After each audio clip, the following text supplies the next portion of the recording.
10वी आणि 12वीचे पेपर मात्र खूप कडक तपासले जातात असं आपण कधीतरी ऐकलं होतं. मात्र याचाच एक धक्कादायक प्रकार आता समोर आला आहे. हा धक्कादायक प्रकार साताऱ्यातील असून 10वी आणि 12वीच्या पेपरफुटी प्रकरण घडत असतानाच साताऱ्यामध्ये ही धक्कादायक घटना घडली. 10वीच्या परीक्षेचे पेपर चक्क 6वी मधील विद्यार्थ्यांनी तपासत असल्याचं बाब उघडकीस आले आहे.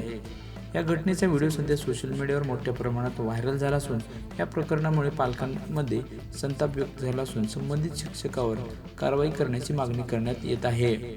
10वी बोर्डाची परीक्षा विद्यार्थ्यांच्या शैक्षणिक जीवनातील खूप महत्त्वाचा टप्पा पहिल्यापासूनच मानला जातो.